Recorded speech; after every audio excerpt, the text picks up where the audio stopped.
And one more person coming in.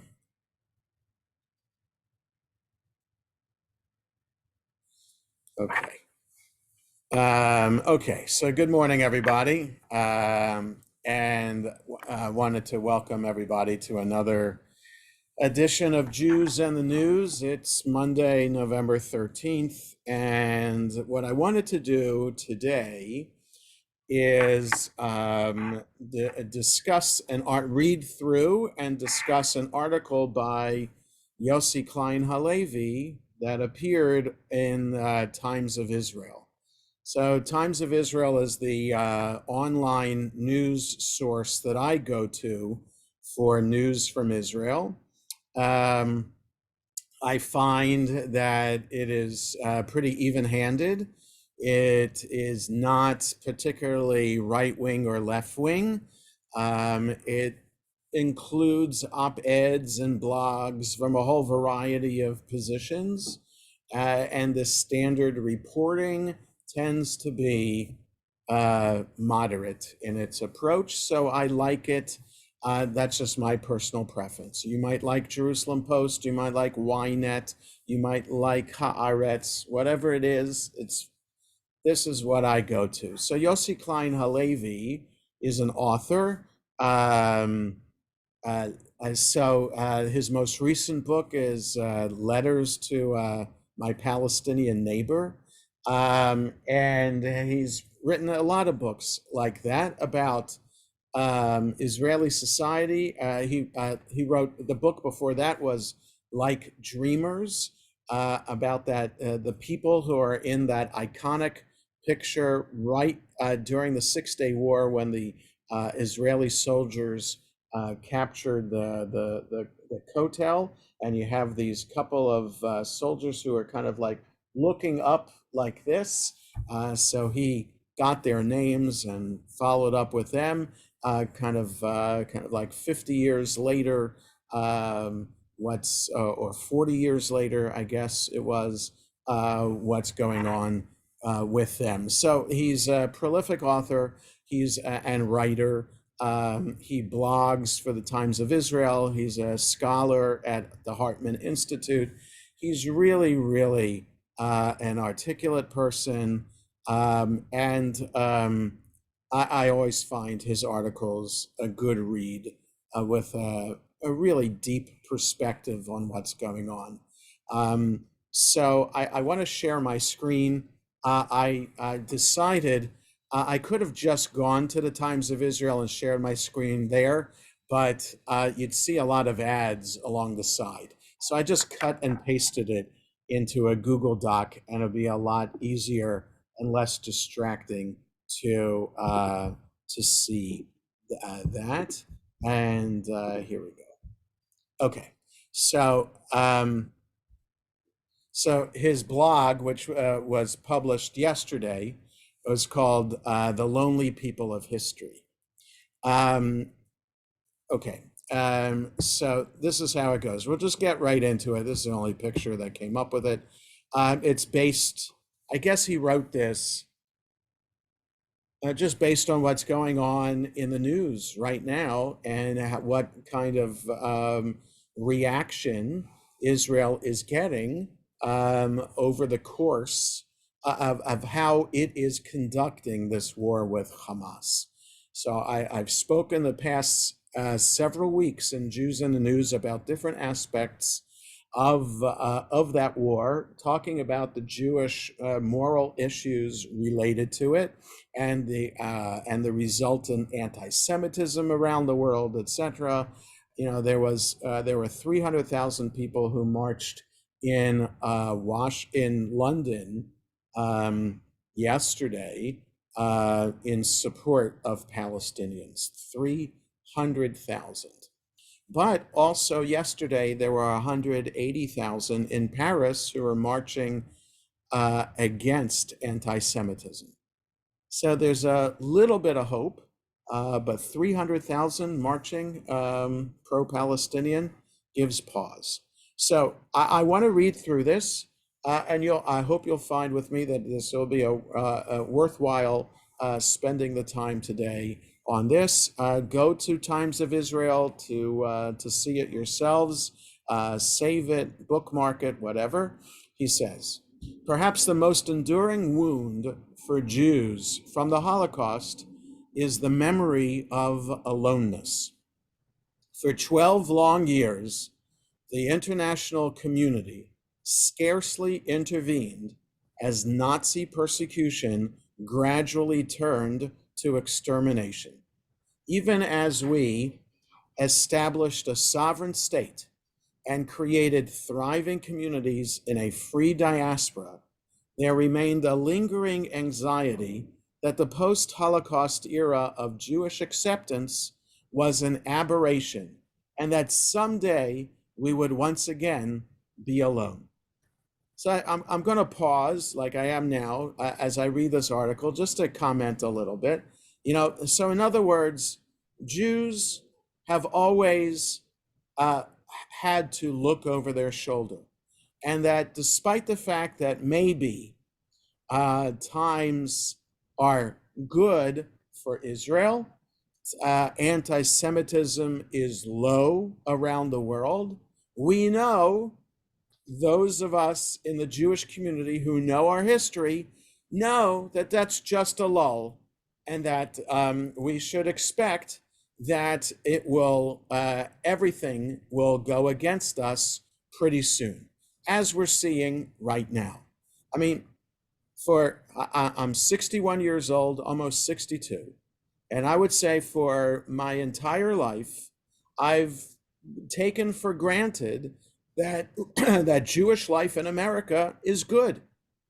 I've never experienced personally any kind of anti-Semitic attack. The anti-Semitic graffiti that was on our synagogue in 1983, that was before I was the rabbi of Sharei Tefillah. So I have not had personal experience with anti-Semitism, and also I have not been as frightened and anxious as I am now about me as a Jew, about the Jewish community in America. Just somebody from the congregation called me today to tell me about their daughter in high school and what happened with the Muslim Student Society calling at the last minute a walkout of class the other day, and how the principal of the school handled reaction from Jewish students and parents, and handled this Muslim walkout, allowing Muslim students, anybody who walked out of class, an excused absence, which was against Montgomery County policy. Montgomery County doesn't give excused absences for things like that. Anyway, I give that as just an example of how anti-Semitism's on the rise, and Israel is existentially threatened, which happened in 1973. I was 11 years old when that happened, but to fully experience what's going on now, it's a dangerous time. But being a student of Jewish history, I know that this is just another example. I'm laughing. I shouldn't laugh. It's just so tragic and sad that just the what it means to be Jewish is it means to be persecuted and to suffer anti-Semitism. And what Yossi Klein Halevi is suggesting, what it means to be Jewish is to be alone. The ancient fear of the Jews, I'll make it bigger. The ancient fear of the Jews is immutable otherness. They are right. So in other words, the anti-Semitism is based historically on the fact that we are other. Okay, immutable otherness. They are a people that shall dwell alone and not be considered among the nations, declared the pagan prophet Balaam in the Bible. So if we know our Torah, the book of Numbers, where we get the same prophet who said, "How goodly are your tents, O Jacob, Matovu Ohalecha Yaakov," also said, right? So this is the prophet hired by the Moabite king to curse the Israelites as they were marching through the desert on the way to the land of Israel, who ended up by God blessing the people instead. This is part of the blessing. They are, that is, the Israelites, are a people that shall dwell alone and not be considered among the nations, right? So a prophecy that has tragically come true. The miracle of the post-Holocaust Jewish recovery was that just as history seemed to confirm Balaam's prediction, we managed to become a normal people, securing our place in the world, right? The United Nations voted in 1947 to allow the creation of a Jewish state. And it passed, that resolution passed. We became, and when Israel was established in May 15th, 1948, we became a member of the United Nations. So seemingly normal. But now we are at one of those defining moments in Jewish history when we find ourselves at a moral disconnect with much of the international community. As we struggle to absorb the enormity of the October 7th massacre and to confront a global wave of anti-Semitism, the trauma of aloneness has returned. Okay, so I've been pointing this out the past several weeks about how, despite the fact that President Biden almost immediately after Hamas brutally attacked on October 7th, with moral clarity, attacked Hamas and named them as terrorists as they should be, and named the act as brutal and wrong, and declared Israel's right to defend itself. But shortly after that, President Biden has been quoted as saying he's told Prime Minister Netanyahu, don't fight in the hospital. Secretary of State Blinken has also made comments about, this innocent civilians and the babies and the patients in the hospital. It's hard to find articles that, despite that would claim, like Israel is claiming, that Hamas's command center is underneath the main hospital in Gaza, which I just saw somewhere. Israel built that hospital when Israel was in charge of Gaza a couple of decades ago. So, just today, just to pause here, this was published yesterday. Just today, a Hamas terrorist shot at the soldiers at the entrance to the hospital. A Hamas terrorist standing at the entrance to the hospital, shooting RPG, I forget what that stands for, it doesn't matter, against the Israeli soldiers, okay? And the European Union, by the way, has said that, has come out and said that, just a second here, has come out and said that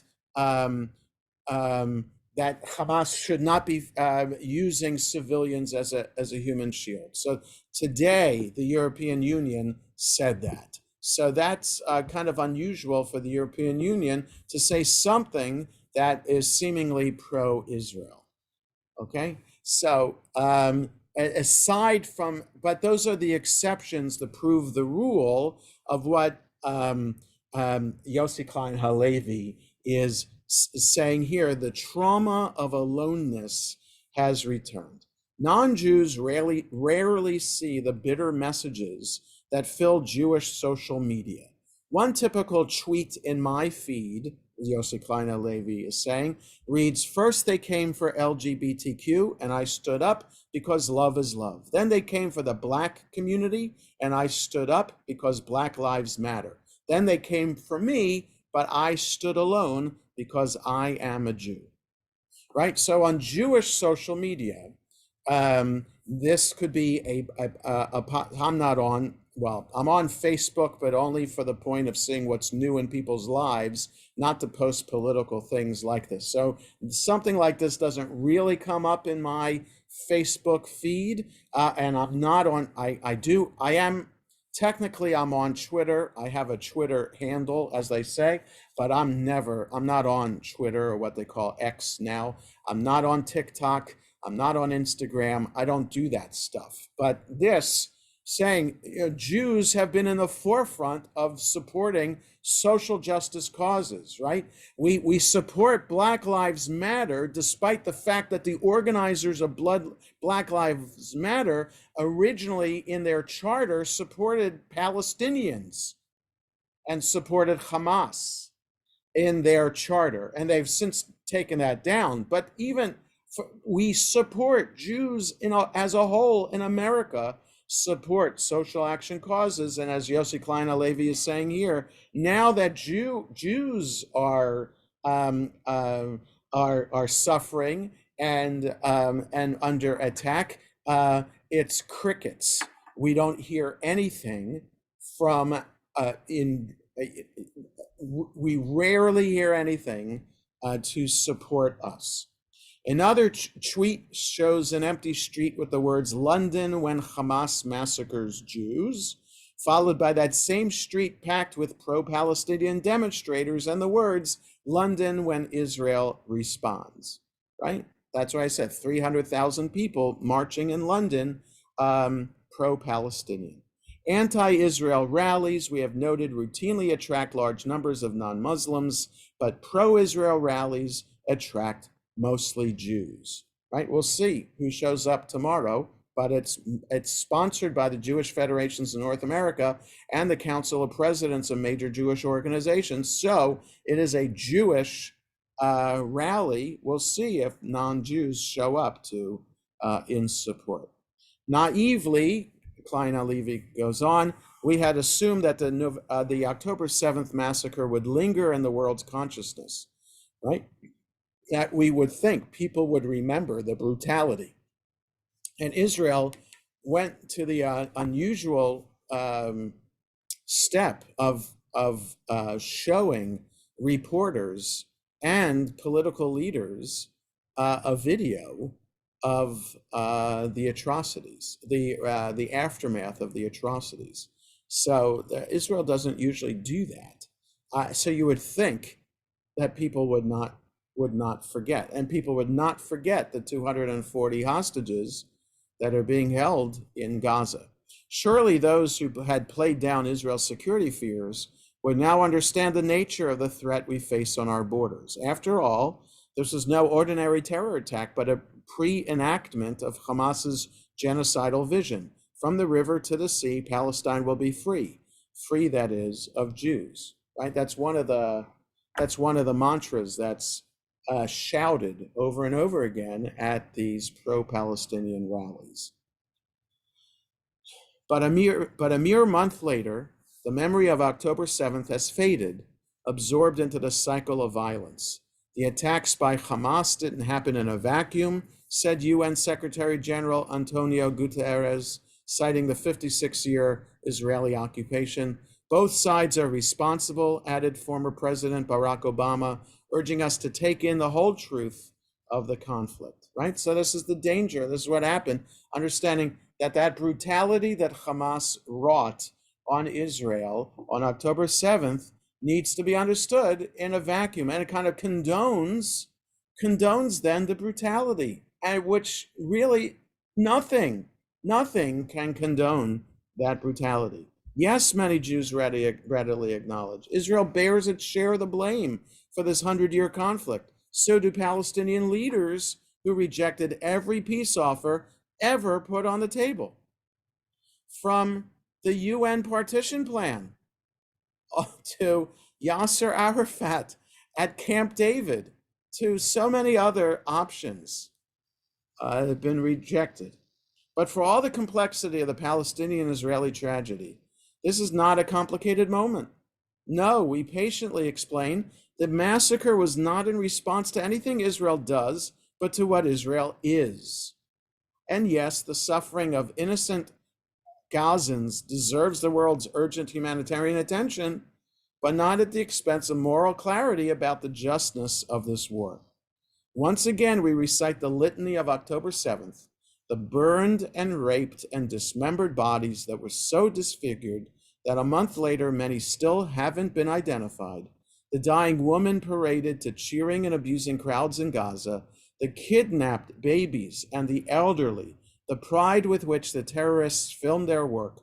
This is not a political conflict, we remind the world, but an outbreak of evil. Just like ISIS, we note, recalling the terrible devastation caused by the necessary American assault in Mosul and Raqqa. Okay? Civilians die in retaliation to attack.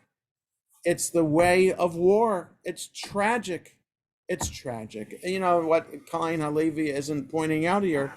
You know, the people in the hospital, doctors, patients, others hiding out from other destruction, have a way out of the hospital. The eastern entrance of the hospital, Israel has said, is open for people to leave. And Israel has warned countless times and encouraged people to leave.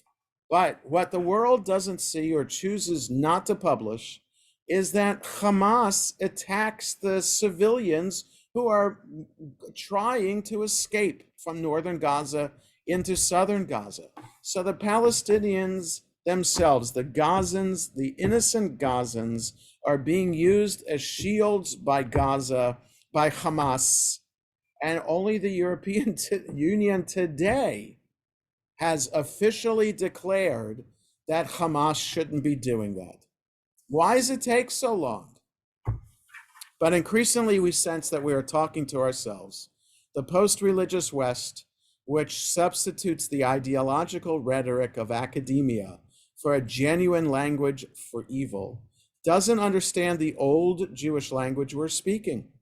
Increasingly, we modern enlightened Jews find ourselves sounding like our grandparents, right? Our grandparents who said, always look over your shoulder. That's not easy being Jewish, right? We're alone in our struggles. We may as well be speaking in Yiddish. We watch the mass marches against Israel with astonishment, what may well be the most horrific massacre of our time, outdoing even the atrocities of ISIS, has resulted in the unprecedented popularity of the Palestinian cause. Has the world lost its mind, we ask, even as we feel our own grip on reality falter? No, Israel is not a paragon of virtue. Hundreds of thousands of Israelis have spent this past year protesting every week against the anti-democratic Netanyahu government. But with the Hamas massacre, those arguments have been deferred until after the war. For now, we agree. Those who did that to the Jewish people must not be allowed to claim victory. And that's the same protesters against Netanyahu who are gathering in the tens of thousands every Saturday night in Tel Aviv have used that energy to volunteer to help, to either sign up as answer the call to be a reserve in the army, or to volunteer to help people, the 120,000 from the communities in Israel, the border towns, who now have mostly found their way to the Dead Sea hotels. These same protesters against Netanyahu are now working to help refugees and other things like that. To leave a genocidal regime on our border would be a betrayal of the founding ethos of Israel as a safe refuge for the Jewish people. It would be the beginning of our unraveling. We know that many of those who are demanding a ceasefire are our friends, good people who are horrified by Gaza's devastation. But the fact that even they don't seem to understand what's at stake in this war, and that a ceasefire would allow Hamas to regroup, only reinforces our sense of isolation. Yes, we say the suffering of the innocent in Gaza is heartbreaking, but how to compare a deliberate assault on civilians with a war against a terrorist group embedded in the civilian population? Over and over, we repeat what we'd assumed was self-evident. One side seeks to maximize civilian casualties, the other side to minimize them. Isn't it obvious that only Hamas benefits from Palestinian deaths, winning the world's sympathy and increasing pressure on Israel? We're wasting our words. Much of the West has lost its capacity for moral distinctions. But the offense is even greater than the lazy comparison between Israel and Hamas. Many in the West do indeed make a distinction between them. Hamas is good and Israel is evil. In this telling, it is Israel that is guilty of waging genocidal war. Israel is accused of genocide by the very people chanting genocidal slogans. October 7th ended any ambiguity about what a Palestinian state, free state from the river to the sea, would mean for millions of Israelis reduced to a helpless minority within it. Yet that chant reverberates louder than ever on streets and campuses across the West. That's the irony or the contradiction of those who are pro-Palestinian chanting from the river to the sea. They just don't understand that means the destruction of Israel. Or maybe they do understand that, and that for them it's okay. It's okay to be supporting the terrorists, supporting the Palestinian cause, and to be anti-Semitic and anti-Israel at the same time. We're living the ultimate Jewish nightmare, to be slaughtered and then branded the criminal. Shifting the blame of genocide from Hamas to Israel is indicative of a deeper assault on the Jewish story. For anti-Zionists, the Jews are not an indigenous people returning home, but white European colonialists stealing another people's land. Jews don't belong in their own history. That's another thing about this, that's claiming that Israel's a colonial power. First of all, that means that Jews are white, and that's something that we've never been. I mean, when you answer on a survey now, what race are you? Jewish isn't an option. So the only option to answer is white, if we're white American Jews, right? So we're white, but among the white population, we've never been white Anglo-Saxon Protestant. So we're grouped with whites sometimes, but usually when anti-Semitism rears its head, we're not white, we're Jewish. So in this iteration, we're white, we're European colonialists coming into Israel and taking the land from the indigenous Arab population without understanding at all the thousands of years of Jewish history. So I can agree, discount the stories of the Torah and the Bible. Okay, if you can't corroborate them historically, okay. But you can't discount history.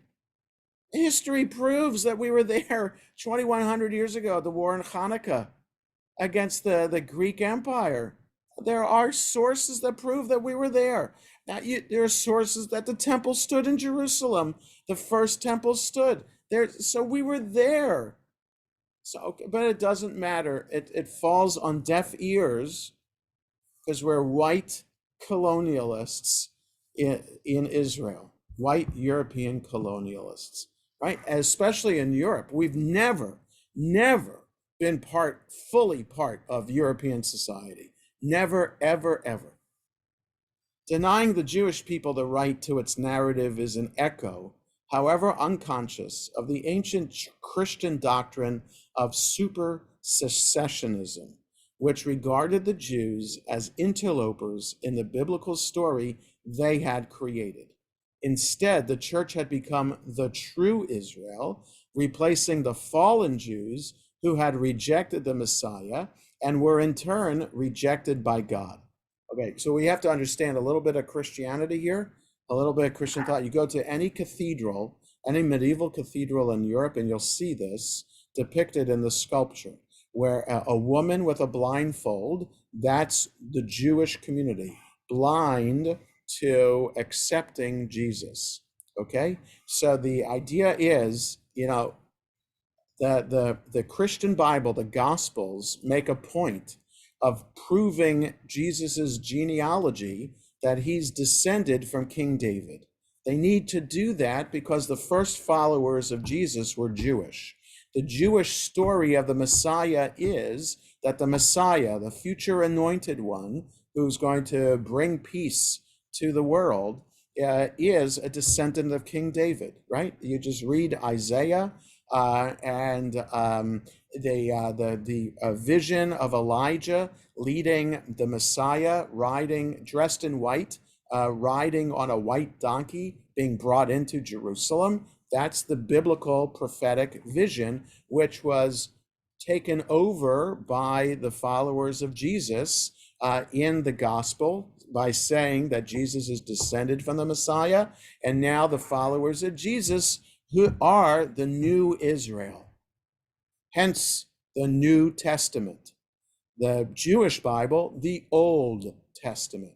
The Old, to be thrown away. The new Israel, to convert to Jesus. You refuse to do that, then you are worthy of being destroyed. Okay? Hence the Crusades, hence the Inquisition. Okay? That's all what that is about. So it's all the religious anti-Semitism. Only after the Holocaust was that doctrine, the basis of centuries of persecution, rescinded by the Catholic Church and part of the Protestant world, right? 1963, when Pope John the 23rd said the Jews did not kill Jesus.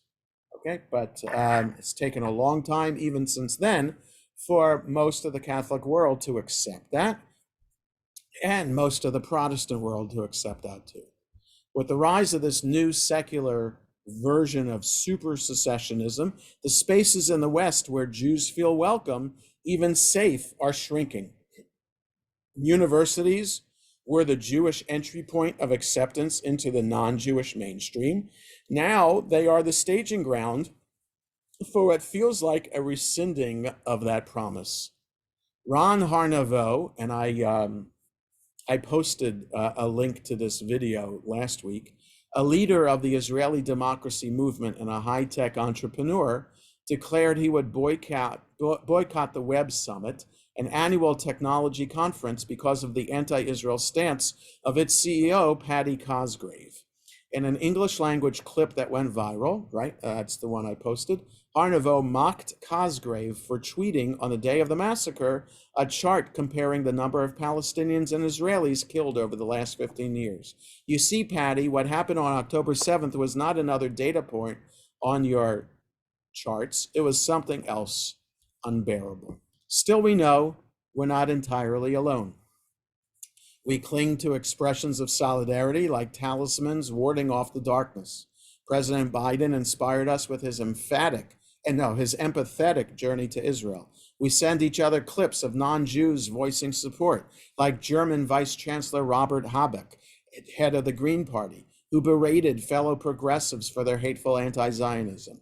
And following the withdrawal of Intel, Google, Amazon, and other leading companies from the Web Summit, Cosgrave apologized and resigned. So every now and then, there are bits of things happening in the non-Jewish world that are supporting us. Like I shared in Talmud class yesterday, and I mentioned on Shabbat, I got a letter from the Monsignor pastor at St. Patrick's Church, which is on Norbeck Road. So if you just turn onto Norbeck from Georgia Avenue, that church there, right after Muncaster Mill Road, is St. Patrick's Church. And so I never met this Monsignor before, never had anything to do, even with our Interfaith Clergy Association, anything to do with that church. And unsolicited, he wrote me a letter saying he was so sorry about the rise in anti-Semitism in this country, and just know that we are supportive of you. That kind of letter expressing love. So it's beautiful, but it's the exception again that proves the rule. Most of us don't. Did you respond to him? Did you respond to him? I haven't had a chance. I got it on Friday afternoon, the letter. I saw it when I came in for the Shabbat dinner. And then it was Shabbat, and then it was yesterday. And now today I had Minyan, and then I had to go to the Federation to get the wristbands and come back to go get onto Zoom for this. So this afternoon, now from here, I go to a Beit Din for a conversion at the Oav Shalom on 16th Street. and then a meeting with my friend Ethan Seidel, then coming back to be here 3:30 to 5:30 for people who want to pick up their wristbands for the rally tomorrow. It's during that time that I plan to write a letter back to the Monsignor. So don't worry, Saul. It's top of my list to do for this afternoon. Yeah. Most of us don't want to live in bitter seclusion from the world. Zionism intended two kinds of Jewish return. The first was to the land of Israel. The second was to the family of nations. Like, finally, we'll be accepted.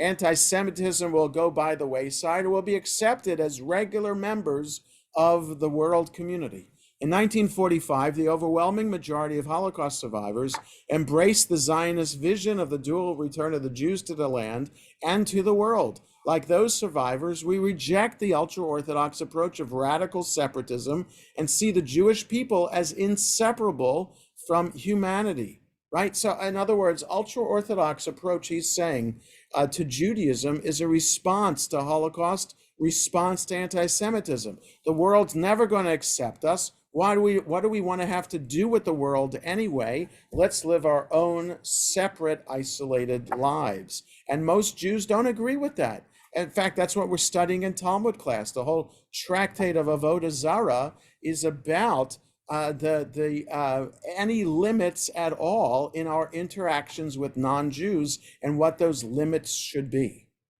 right? And so that's what Yossi Klein Halevi is talking about. So still, there are moments when we must risk going alone. We know that the longer the fighting in Gaza lasts, even our friends will begin to pressure us to relent. We must resist that pressure and not fear the consequences. The ancient rabbis say that Abraham was called the Hebrew, Ha-Ivri, from the root word for a cross, because he stood on one side proclaiming his truth, and the entire world stood on the other. During the Second Intifada, when the IDF fought suicide bombers in Palestinian towns and villages, an exasperated Kofi Annan, then Secretary General of the UN, demanded, "Can the whole world be wrong and only Israel is right?" Israelis unhesitatingly replied, "Absolutely." This is a similar moment for us to reaffirm our identity as Hebrews. Last week, together with thousands of mourners, I attended the funeral of a 23-year-old soldier named Yonadav Raz Levenstein, who was killed fighting in Gaza.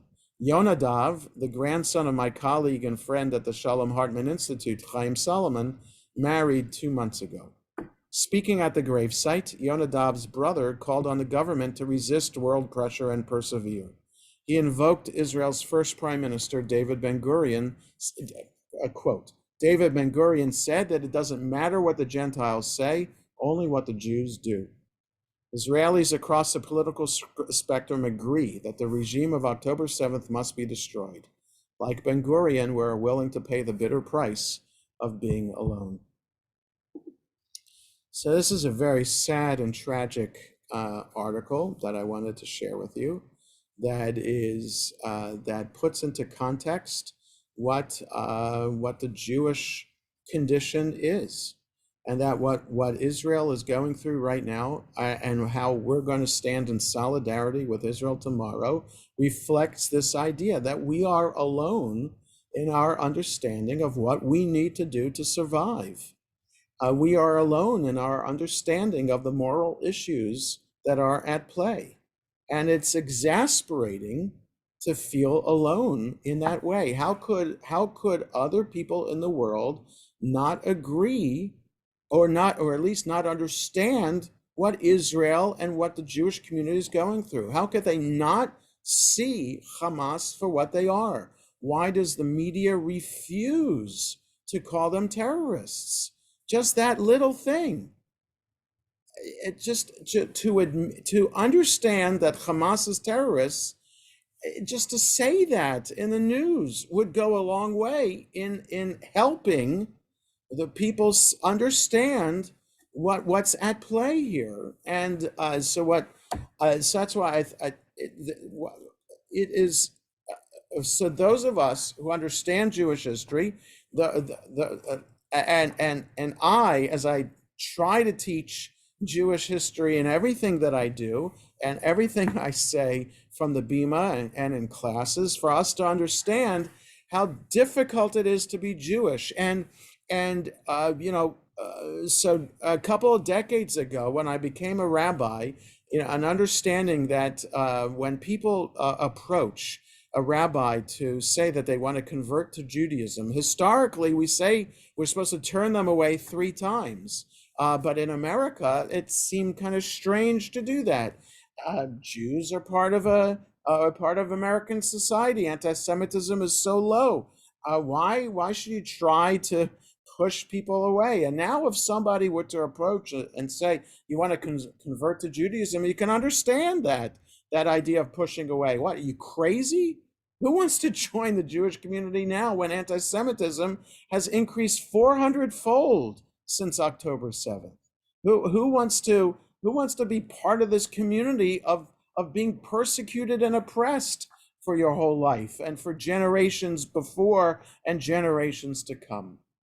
Right? So it's putting it that way, it's really, really depressing. And it is what hope is there for Jews? What hope is there for Israel? And yet we have no choice. We have no choice but to live our lives knowing that what we're doing is right. Live our lives knowing that Israel has the right to exist, and we're willing to die to ensure that Israel will exist. We have no choice but to try one person at a time to convince them that anti-Semitism is wrong. We have no choice. It is so energy sucking. It is so tiring, so exhausting to go through this every day now, reading the news, going on social media, reading about this onslaught of anti-Semitism. It's really, really exhausting. And we want to feel it sometimes if there's a place to go to escape. Well, Israel used to be the place that we can go to and escape, and it's not quite safe yet to go. And it's still, Israel is still being threatened by Hamas. The Washington Post reported today, I don't know if this is true, but they reported that Hamas intended, when it broke through on October 7th, to go all the way to the West Bank and bring people out of the West Bank and cause a grassroots uprising against Israel. Thank God that didn't happen, but we're still seeing the horrific result of that October 7th. So this is what I wanted to share today. Thoughts or comments? Yes, Perry, unmute yourself. Just hold the space bar down if you can, or if you're on your phone, you have to find something on your clip, touch the phone and see if there's like an unmute button, because I can't unmute you. And so you can write something in the chat. You can go to the chat if you can on your phone. Sorry. Yeah. Anybody else have a question or comment? The situation today is like 180 degrees from what it was like in June of '67. Oh yeah, that's right. I mean, we were all, right, so happy, and we defeated all these armies, yada yada yada. Right. And the world was behind us. The world supported us. And I remember in '73, how perilous it was. Yep. And I remember holding a fundraising drive on campus. And when professors walked by that didn't give me money, I yelled at them. You think I could do that now? Right. That's right. 73 was a little bit harder because the result of the Yom Kippur War was the oil embargo, right? So from the little bit that I remember from being 11 years old, but that wasn't, yeah. So 67 was the height of it. when the world was the world was in our favor. So now, Perry, you're going to try to connect to audio. There you go. There you go. Okay. Now, you got to unmute yourself. Hold the space bar down, and you can talk. There, just keep it pressed down, and then you can talk. Oh, okay. I'm actually connected on 2 devices. I'm trying Yeah, to I'm going to remove. I'm removing your iPhone one. Okay, good. Okay. So I just had 3 random comments. Yes. Number one, with respect to Jesus, otherwise known as Jesus, I guess he was the Messiah. There's so much peace in the world. Number 2, I've always been flabbergasted by the Christians, the Catholics, interpreting the Bible written in, I think it's Aramaic, which is more closely aligned to Hebrew. So they've got better scholars. And the third thing is, until you said something, I never really got my hands around the latest thing that all the when you sign up for things, all the medical things, everything about being white. Yeah. And you really hit a nerve on me, and I realize it bothers me. Yeah. No, it's fascinating. Yeah. So I remember when my third child, Eliza, was applying to college. She had a very good friend from the Jewish day school, who Jewish, obviously, because went to the Jewish day school, but she and the family were from Mexico. So she could list herself as Latina, which then enabled her to be seen as like affirmative action, being a lot easier to get into colleges and universities, right? But she's Jewish, but she can be Latin American on the basis of this survey. So it's really fascinating how we can see ourselves, right? And there are Black Jews, obviously, and they can fit in with being listed as African American. So, what is a Jew? What is a Jew? So, on these surveys, there isn't a separate category for Jew. So we try to fit in to some other category, and then if the world feels like it, then they'll say that we fit in. But here in this case, we're fitting in into the white European colonial model, which totally misrepresents Jewish history and misrepresents the whole founding, the history of the founding of the state of Israel, right? So and it's just flipping the whole idea of, the play Leopoldstadt that was on Broadway, the Diary of Anne Frank. The story of a lot of Jews of Europe was all about trying to fit in. And you had families who would convert to Catholicism in order in order to advance, right? I have said this before. Gustav Mahler had, in order to be appointed music director of the Viennese Opera, had to convert to Catholicism in order to be appointed. And his musical skills in his own right would not allow him to be appointed. He had to convert. And even if you converted to Catholicism, you still weren't accepted, because your conversion was seen as just a tool to get ahead. So no matter what Jews did, trying to fit in still is a failure, and Jews never fit into European society. Staying apart still didn't fit into, so you couldn't win. So the history of the Jews of Europe is the worst in terms of history of the Jews. It's only in America, and it's been good in America, obviously, but we see that it doesn't take much to scratch the surface. Doesn't take much to kind of let anti-Semitism boil over. But by the way, my wife had a good friend who converted to Judaism, but she used to say that when she grew up, she thought the Jews were the ones that have Chinese food on Christmas Eve. Right. Yeah. Okay. Any other thoughts or comments? Okay. So we pray for peace in Israel. I pray for a secure rally tomorrow, that uneventful security-wise rally. And I pray that more people will come around and see the right of Israel's moral stance. Have a good rest of the day, everybody. Thank you. Oops. Thank you.